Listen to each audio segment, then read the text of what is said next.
climate crisis is very real, and I'm not going to spend an enormous amount of time proving that to you because it's been effectively proven by science for the last 2 decades. I wrote the first book for a lay audience about climate change 20 years ago, a book called The End of Nature. And at the time, it was a hypothesis. Science went to work with its extremely powerful dialectical method on that hypothesis, and within 5 years, by about the mid-1990s, it reached a workable consensus that humans were heating the planet and that it was going to be a very serious problem. The news I want to bring you today is not that that diagnosis has been confirmed, though it certainly has. All 10 of the warmest years on record have taken place since that diagnosis. The real news that you may not be quite as aware of is that in the last 2 or 3 years, that diagnosis has darkened and darkened considerably. The scientists that I've been speaking to for a quarter century and who have been sober and concerned and worried are all of a sudden panicked when one talks to them on the phone. And the reason is that it becomes very clear that both the scale and the pace of global warming are happening much more quickly than we had anticipated. This is a grand, huge experiment, what happens when you pump a lot of carbon dioxide into the atmosphere, and so it is not surprising that there are surprises.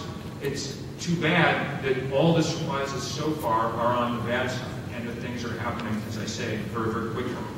The most powerful emblem of that was what happened in the summer of 2007, when in the course of a few weeks, Arctic sea ice disappeared in quantities that staggered even the most bleak predictors of this phenomenon. For a period of about 6 weeks, they were losing an area of ice the size of California each week. And it was clear that we had passed some kind of threshold, that this system had crossed into a new state, that we were never going to see, again, a refrozen summer Arctic. By the end of that year, there was 25% less ice than there had ever been before, and the prediction was that sometime in the middle of the next decade, there'll be no ice at all in the summer Arctic. That's a good, not only proof of the fact that we're warming the planet, there's no other reason that it's melting, but it's also a reminder of how quickly this accelerates out of control. The feedback loops that begin to develop. That nice white ice across the Arctic reflects 80% of incoming solar radiation. If you remove it and replace it with blue water, that absorbs something like 80% of that incoming solar radiation and amps up this whole cycle. All right? Those feedback loops, we could list dozens of them, now are assuming a life of their own and pushing us very close to the point where no matter what we try to do about climate, we won't be able to do very much because it will no longer be in our control.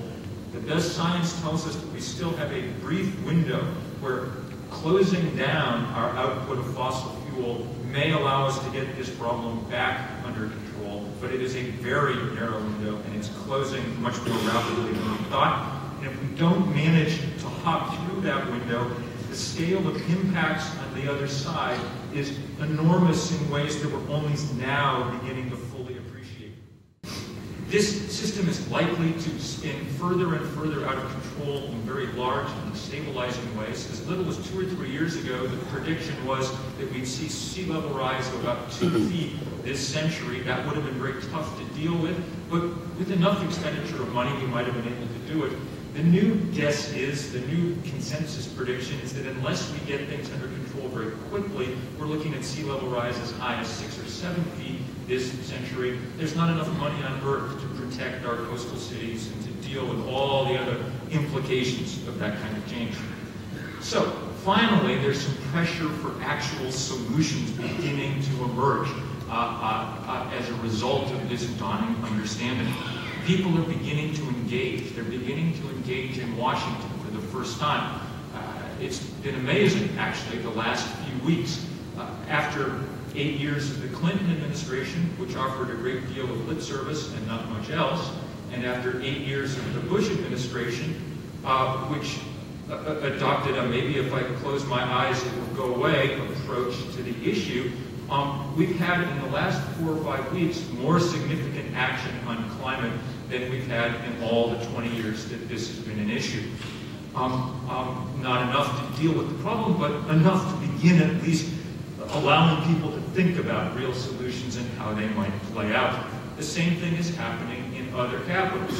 The Chinese, who this year managed to pass us as the biggest producer of CO2 in the world, although on a per capita basis, they produce about a fourth as much. And since carbon stays in the atmosphere for about 100 years, it'll be at least another 4 decades before they're as responsible for global warming as Americans are. Nonetheless, the Chinese, facing real deep peril of their own from climate change, have made it clear that they're willing to come to the table and engage in some kind of solution finding to this situation. As the Obama administration seems to be figuring out, there's no other plausible technology you can point to for providing the growth spur that would help bring us out of our current difficulties, other than the conversion of the country and the world to green energy. If what you're interested in is economic growth and expansion, green energy probably is the place that you're likely to want to head. More to the point, we can figure out ways to do this if we remove ourselves from the ideological battles of the last few years, if we stop hoping that one president will fail or whatever else. If we can remove ourselves from that, there are ways to do this that do not require bankrupting Americans or anybody else. The solution that's gaining favor in Washington at the moment is what we're calling cap and dividend, okay? And what it implies is putting a cap on the amount of carbon that can be released into the atmosphere, which we absolutely have to do, and therefore making that carbon valuable. ExxonMobil and everybody else will have to pay for permits in order to produce that carbon dioxide, and of course they'll pass the cost on to all of us. Gasoline will go back up to $4 a gallon or whatever. That's the reason that it'll work. It'll wean us off fossil fuel.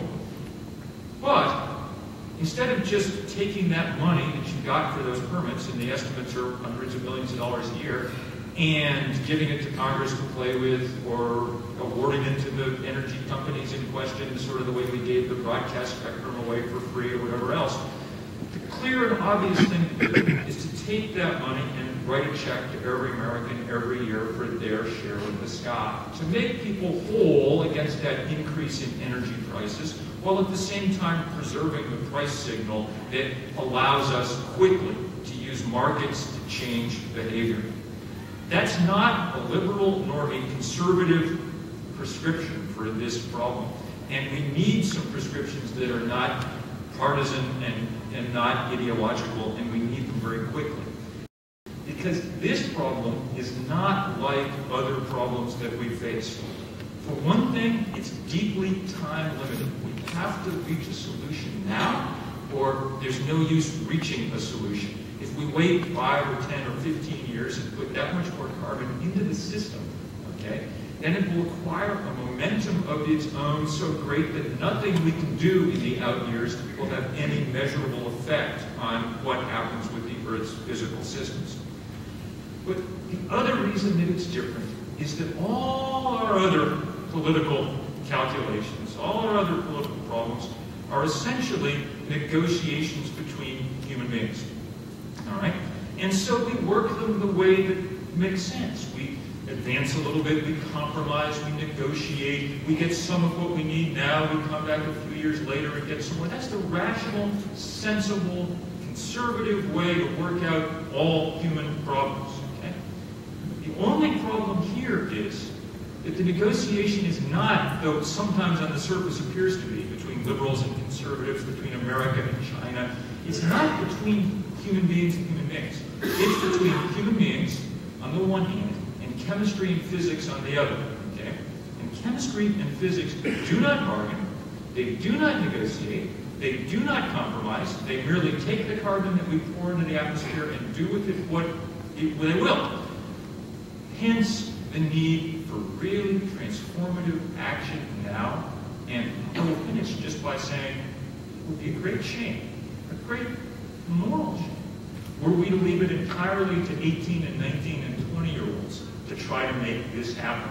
This is a problem that all of us have caused with a lifetime of living the ways that we live, and in any sensible moral universe, it's up to us to try to make deep, powerful, brave changes in the very short time that we have. Thank you.